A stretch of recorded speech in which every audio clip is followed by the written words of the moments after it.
In this episode, I am going to explore a topic that is current and can be devastating, and that is what happens to wild animals during a wildfire and domestic animals when a community is evacuated.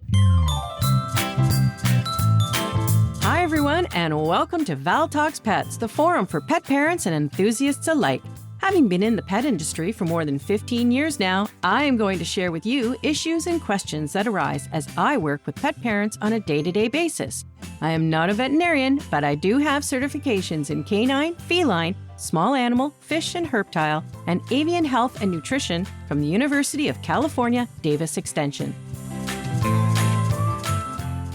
It is hard to be anywhere in the world right now and not have wildfires, or at the very least hear about them. As of July 29th, the Canadian Wildland Fire Information System stated there were 882 active fires. The fires are spread out across the country, being active in British Columbia, Yukon, Alberta, Northwest Territories, Saskatchewan, Manitoba, Ontario, Quebec, Newfoundland and Labrador, Prince Edward Island. Apart from the other maritime provinces, that's just about everybody.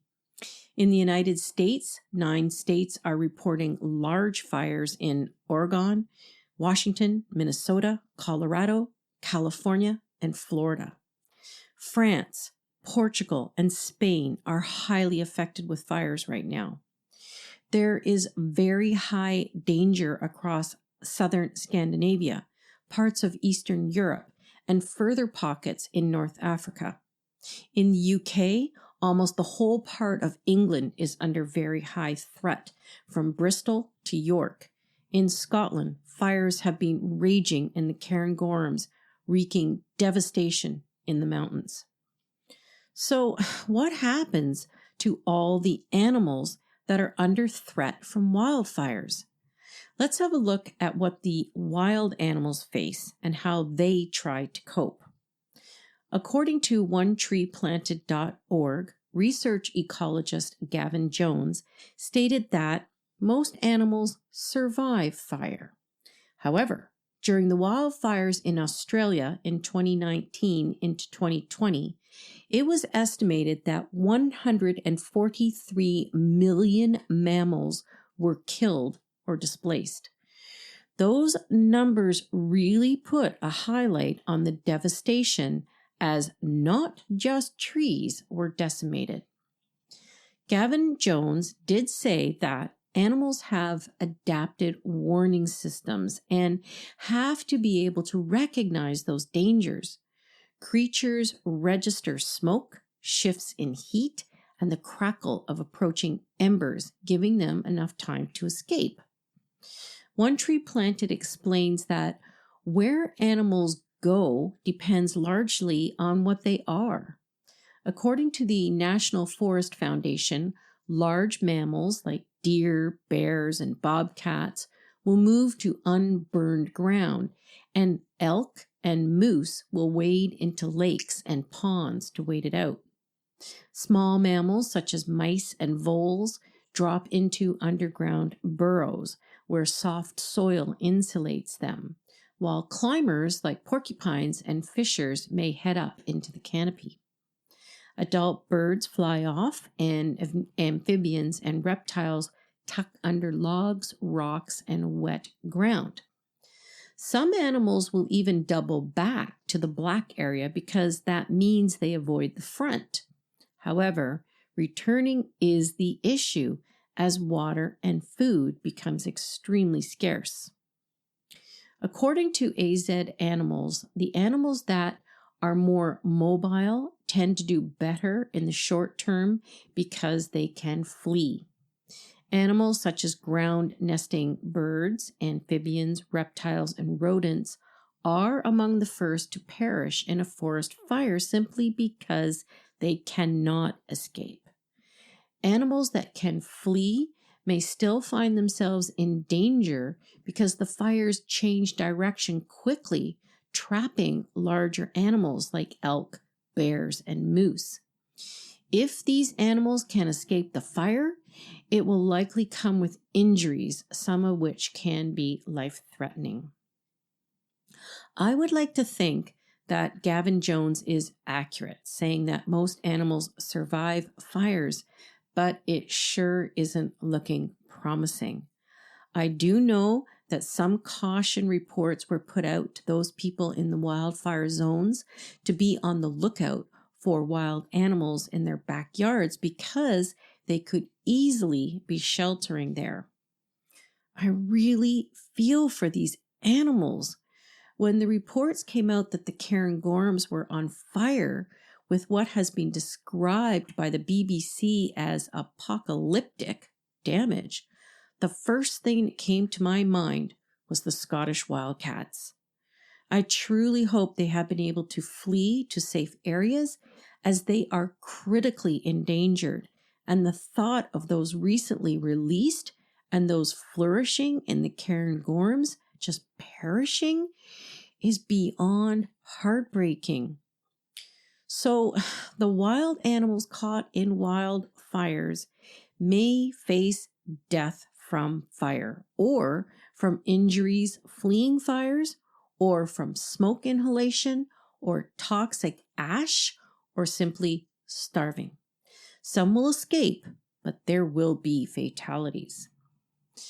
Now, let's switch to our domestic friends that are at home, and all of a sudden, their world is turned upside down. When wildfires are in your area, obviously, the best thing to do is be prepared. I watched a woman being interviewed from Northern Ontario who said it was the middle of the night when they were all told to get out and get out now. People were being evacuated and being sent to temporary housing or hotels, or if they are lucky, to friends or relatives in safe areas. Those that had to go to shelters or hotels often found that their animals were not accepted. Pet-friendly rooms at hotels filled up quickly, and not all the evacuation centers accepted pets. And some report that they may have been given the go-ahead to bring their dog, but no cats were allowed. Some people were in such a frantic position they couldn't find their cats or were told to leave their pets and get in the transport vehicles. What has happened since these evacuations? Well, many things. Some people have been lucky to bunk in with friends or family that have welcomed their pets. Others have been lucky to get into a hotel that allowed their pets, and others have been able to get into the shelters that allow pets. Others have not been so lucky.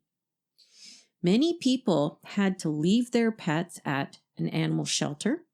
Many shelters, including the SPCA shelters across Canada, for example, have opened up as much space as possible to house pets that could not go with their families. Some families in remote fly-in communities had to leave their pets behind on short notice, as strict weight and space limits meant pets were not allowed on initial transport. What happens then is animal welfare groups and volunteers go into the areas after the humans are evacuated to find and care for left behind pets. Vets around the corner, for example, in Ontario, have quite the setup. They have procured an arena in Thunder Bay and have set up areas for exams, vaccinations, first aid, food and water, and caring areas. Vets around the corner also traveled to a fire zone near White Sand First Nation, traveling roads with active smoke and fire, and went door to door to save left behind cats, dogs, and other animals. They then transported the rescued pets by vehicle to a local airstrip. A rescue airplane was waiting. The animals were loaded safely onto the plane and evacuated. There is a system in place to let rescue organizers know the address of an evacuee and that there are pets inside the house or left outdoors. outdoors. In the information given to people in these areas, they stress to not tie your dog up outside. And I think everyone can see why. When the fires started gobbling up homes, resorts, buildings, and evacuations were underway, pets that were taken in by rescue organizations were placed in temporary shelters or buildings being used as shelters. It was then that the call went out to people in non-fire areas to foster dogs and cats waiting to be reunited with their families. One of the organizations working out of the Thunder Bay area received an overwhelming response with applications flooding their systems. At this point, they announced that they would be closing the online applications in order to process the ones they had and start getting the animals to the temporary foster homes.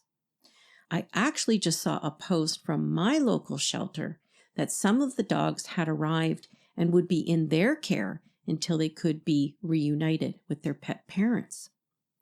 The OSPCA, Northern Reach Network, and local disaster response teams have been organizing and managing the animals to house the animals across regional animal welfare centers, volunteer foster networks, and specialized emergency response facilities. I can't even imagine what it must be like for people who have been evacuated to not be able to have their pets with them. I know there is some solace knowing they are safe, being sheltered and fed, but what an incredible worry on top of the whole worry, wondering if your entire home is gone or knowing your home is gone and what to do next. The next thing in all this organization is getting the supplies and food required. Individuals have been donating supplies and money, as well as pet supply companies and stores. Pet Value in Ontario sent 33,000 pounds of food to the affected areas, and another was being sent out again by aircraft, according to their posts. Leashes, collars, bowls, crates, food and medicine and first aid equipment and supplies are all needed. Northern Reach Network posted that they are taking care of all the animals' needs, so fosters do not need to worry about cost. I'm sure there are a lot of people who don't care about the money. They just want to help. Regardless, the organizations are making sure everything is taken care of. On top of dogs, cats, and small animals, farm animals and working dogs also have to be considered. People were letting their farm animals just go to run wherever they could. Horses were being transported and chickens were going with their families or again heading to foster care.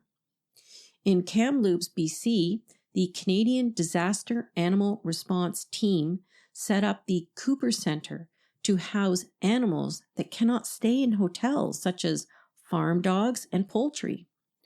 Ranches and fairgrounds have become foster shelters for livestock and larger animals. And we have the story of Tad and Sophie, two Marama guardian sheep dogs who protected their flock of sheep while the fires in British Columbia raged. The owner of these two dogs were forced to abandon the dogs when a fire advanced on the ranch. They left a 35-pound bag of food and hoped for the best. The owners eventually were allowed back after 20 days. When they returned, they saw their neighbor's house had burnt down.